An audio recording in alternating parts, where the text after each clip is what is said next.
Technology, an important part of our lives today, supporting us as we work, learn, often live, and interface with others. What would we do without it?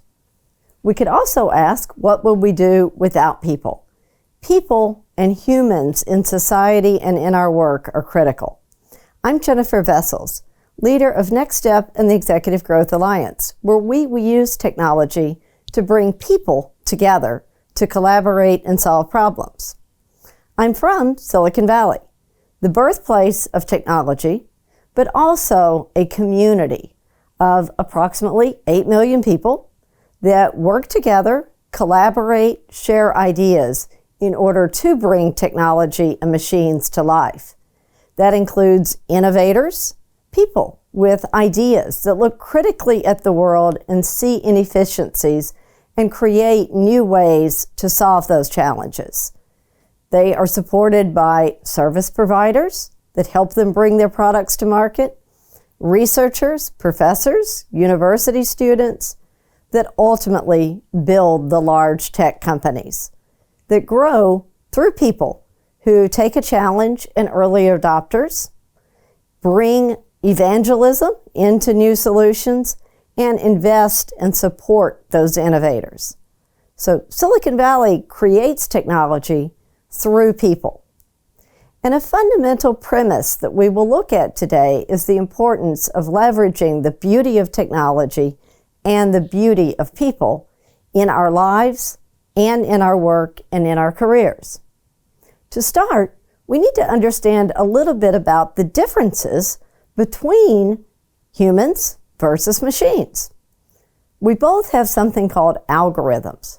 Now, an algorithm, in simple terms, is what actually drives and causes something to work. In technology or machines, an algorithm is a structured set of processes or instructions and rules that tell that machine what to do. Let's take an example. Social media. Facebook was really designed in order for people to connect together. It uses an algorithm that encourages people to engage with Facebook and others on it frequently, because the business model of Facebook, a publicly traded company, is to earn money on ads. The more people that interface and engage, the more people see the ads. So it's innately designed to encourage regular engagement. Now, our human algorithm and the way our brain works is we as people like to engage and spend time with people that we like, often people who are kind of like us, and people who validate us, people who agree with our opinions, who share our beliefs, who say, yes, you are absolutely right on that point. So hence, social media, Facebook in particular, can be known to create polarity. We see only what is around us and like us, because that's the algorithm in which it was designed to encourage that type of engagement. Now, a big difference between a machine, technology, and humans is we as people can think critically. We can look at things outside of patterns and outside of the rules, and we can make judgment calls.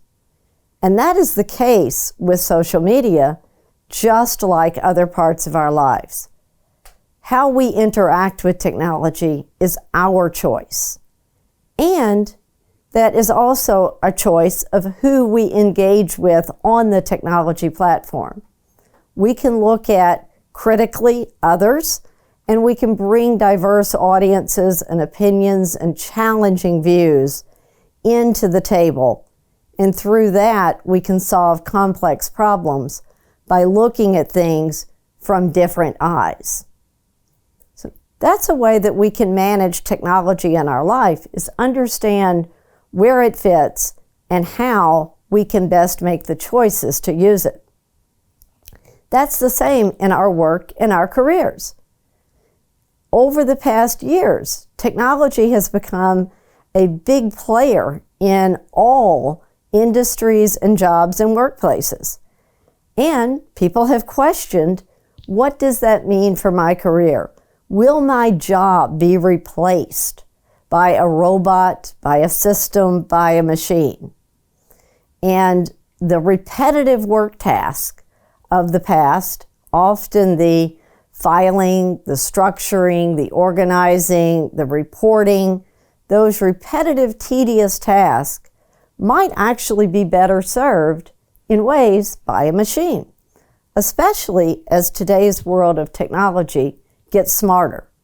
There's more data available for these algorithms and technology to use and to leverage to make better decisions and to take those very mundane tasks even further to predictive analysis and AI and intelligence that can be built into machines. So they can do more and more in the workplace today.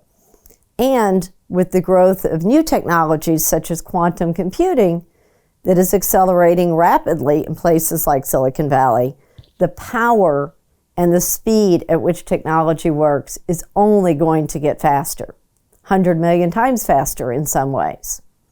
Combine this with the rapid level of technology acceleration in companies today as people have really embraced technology as the new way of working.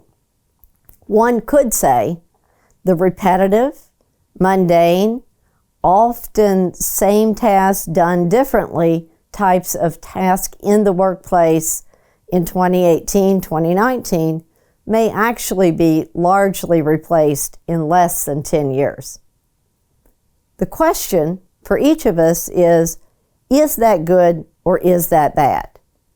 And it really depends upon how you look at the question and the choices that each of us make as we determine what are our skills, how can each of us use our own algorithms and aptitudes and capabilities to develop into new workplaces, new ways of operating, new ways of using our skills in a different future.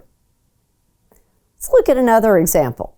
And this is in Silicon Valley, and it is in the car manufacturing area. Yes, back about 10 years ago, there was a fairly traditional auto manufacturing plant in Fremont, California, Nissan, where people actually came into work and created automobiles, putting screws into car doors. One of the biggest challenges Nissan had with that plant was identifying people that wanted to do something that basic, because people really wanted to do something more creative and innovative. So as Tesla started growing, they bought that plant and decided instead of having people assemble cars, we will have robotics do the assembly and the production.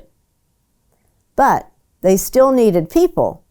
And today, Tesla, in that Silicon Valley auto plant, employs 10,000 people, humans that are more valuable than ever in planning, designing, solving problems, analyzing where the market is going, designing new services, new features, new capabilities, and communicating with themselves, with the customers, with suppliers, and really making those robots more efficient through the value of the people. And some of those people are the same folks that were working back 10, 12 years ago when it was a Nissan plant. But they're no longer putting screws into car doors. They are now defining and bringing to the world a whole new way of transportation. Those are the people that have leveraged the opportunity to build new skills, identify new places and new tasks that they could take on, were curious, open to new ideas, and raise their hand to say, I can solve problems in how cars are made because I've been around doing this for the last 15 to 20 years and I have the intuition and the experience. Study that came out last year through the United States job statistics was around the skills that people are going to need in the future. And the most important aptitude for people in a changing future is really the willingness and the ability to learn something new. Beyond that, it's really around the human algorithms. Collaboration, leadership, communication, problem solving. Those are innately human aptitudes and algorithms, one could say, that build on what we as people bring, the complex views, the real world experience, and that emotional intelligence of understanding the environment and how others operate. Similarly, the World Economic Forum looks at the kinds of skills that are needed over a 2 to 4 year period. And most recently, their list of skills for 2022 focused on similar capabilities: creativity, critical thinking, problem solving, leadership, being able to influence, communicate, drive a vision forward. Those are uniquely human skills that I believe in our foreseeable lifetime will be very, very difficult to replicate in a machine. One does need to understand technology, and hence the World Economic Forum also recommends people learn something about technology and analysis and even programming to understand what it is. But look at where you can leverage your humanness to really ultimately grow your career, leadership, communications, working with people, and the emotional intelligence that makes us unique as people. So machines versus people in the workplace, maybe there's a little bit of both. Maybe there's an opportunity that we can best use technology to do those repetitive, precision things that can be programmed to follow a core set of processes and rules, and yes, make some limited decisions based on data. But let's use the creativity and the thinking outside the box and the problem solving of people to do what we do best. One more example from one of our clients in Europe. It's a retail store, a grocery store. And for many, many years in this local store, there were shelves of items and there were cashiers. And people would line up to check out with their groceries on a weekly or more frequent basis. Nice conversations every time Mr. Johnson came in and talked to Sally about how her kids were doing and what his grandkids were doing, and really enjoyed that human interaction. But then the executive board made a decision that we need to cut costs, we need to be more streamlined, we need to digitalize our stores. And they were forced to put in the self-serve checkouts, which was great for some customers that didn't want to hear about somebody's kids or grandchildren. They simply wanted to come in and buy their items and get on about their business. But there were still some people that would complain to the manager, I really miss talking to Sally. I really wonder how her kids are getting on, and I want to share what I did last summer. And so they instilled a few of the old style tellers back in the store. That was great for some, but for some of the cashiers that had been freed to teach people how to use the self-serve machines, when they were restored back to their old job of sitting and swiping groceries, weren't too happy about it. So store manager had a bright idea. Said, Josie here, you don't want to swipe groceries. You actually demonstrated you're pretty good at talking to people when you were teaching them how to use the self-serve. How about we have you go off and take a class in meal planning? and you learn about produce and learn about fish and how to put together recipes, and when you've demonstrated you're competent in nutrition and meal planning, we'll give you a new job as a meal planning consultant.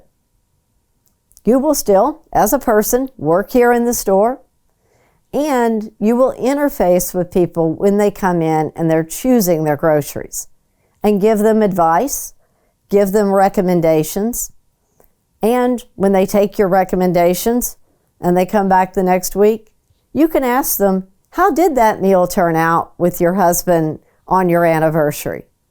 And build a relationship. The result? Increased sales, because Josie was recommending more items, possibly higher profit items, much more loyal, happy customers because they really liked getting advisement about their meals, and a much happier employee. That's simply one example of where both the humans and the machines can be winners in this world of technology and people working together. For you, I would question the choice. The choice is yours. How do you look at technology? Do you understand it? Do you embrace it? Are there places in your life and your work where you can better leverage it to do those things that may not be your core competence or the best use of your skills? If so, how can you not only embrace the technology, but build new skills and grow more in the areas where you can add greater value as a leader, demonstrating influence, communication, problem solving, creativity, to build a new and better future based on the core of technology? The choice is yours.